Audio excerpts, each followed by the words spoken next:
We're outside at the back of the Birthplace in the garden, and I'm talking to director Gemma Fairlie, who's been working with our Shakespeare Aloud actors for the start of this season. And I wondered if I could ask you how you approach the rehearsal process. Certainly. I don't often dress in period outfit to do rehearsal. I don't tend to turn up in the outfit of the period I'm doing the play in. But for this, because we're outside in the garden, and because a lot of our process has been rehearsing in the garden itself, it helps me to slightly blend in, and it makes more sense if I have to feed a line quietly that I'm not just a member of the public causing trouble or being a know-it-all. I am actually trying to help with what the actors are doing. But that really is at the heart of what we've been doing with Shakespeare Aloud this year, is trying to get it up and on its feet and out in front of the public as soon as possible, because we're in an open air situation for the majority of the time. 80–90% of our work is done in the garden and 10 to 20% in the house. We wanted to really feel what that was like when we were rehearsing, because some of the scenes get asked for a lot of the time. Romeo and Juliet's balcony scene we do from the window. We get asked a lot for a bit of Midsummer Night's Dream or a little bit of Macbeth. But we wanted in the repertoire this year to include a lot of different pieces.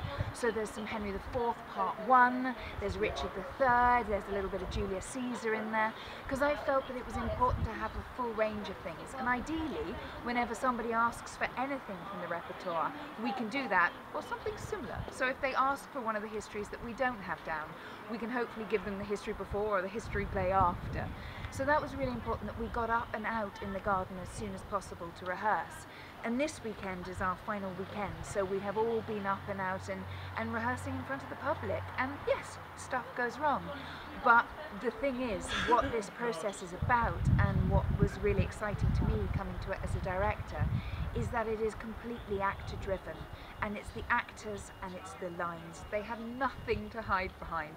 If they go wrong, they can't run away off stage. There is nowhere to run away and hide, unless they hide them in a break. But it's really important that they have that connection with the audience, and that the actor-audience barrier that might be there in a normal cross-arch theatre or in any rep theatre in this country, it doesn't exist here. We have no fancy lighting effects, we have no fancy staging. It is the actors, it is the text, and it is the audience appreciating that. And do you think William Shakespeare, as both an actor and a writer, would have related to the way that we're going to see Shakespeare over the summer in this space? I hope he would have liked it, because it's more akin to what he would have known than our modern day theatres. When the Globe and the Rose were performing his works, they had no fancy lighting effects. They'd occasionally maybe have a torchlight for some scene or other, but mostly the plays were done during the day. Any effects that came in were very specialist. Generally a piece of painted wood would come in for your moon or your sun. And that's why a lot of the time you'll find Shakespeare revealing what the scene is and mentioning a lot of the things within the scene actually in the lines. So the stage directions of, oh, it's night time, there's the sun, there's the moon, are there in the lines for the characters to say, so the audience can understand where this play was set and where the actual scene takes place and what time of the day. So for us, that's great, because we don't have the chance to make it night instantaneously. And so we tell the audience that that's what's going on, and that's very much as Shakespeare would. Plus, we've got all sorts of manner of things going on in this garden as well. We've got noise pollution from the road, we've got people wandering through, we've got chatting, talking, screaming babies. It is exactly like it would have been at the Globe or the Rose, where the audience themselves would have had to really concentrate on the play, but wouldn't necessarily have chosen that as their first instinct.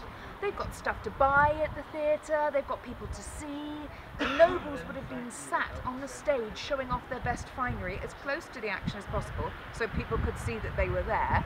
Then you've got in the groundlings all of the guys that had paid the cheapest seats, so it's standing pretty much, are there railing away with the characters on stage to show how hilariously funny they are. Then you've got the middle class in the middle row, and then up the top you've got orange wenches, you've got all sorts of things going on up there, nothing to do with the play whatsoever. So the actors have to work really hard to gain that audience, and that's exactly what we have to do here, and rely on the text. And that, from Shakespeare's time, Samuel Pepys says, you used to go and hear a play. rather than see a play. And that's really changed for us in our modern technological driven times. We rely on the television and our computers and our phones. We're constantly seeing things, but this takes us back to learning to listen, not only to each other, but to the beautiful text and poetry that goes on in the lines. Thanks very much. It's great to talk to you. Thank you.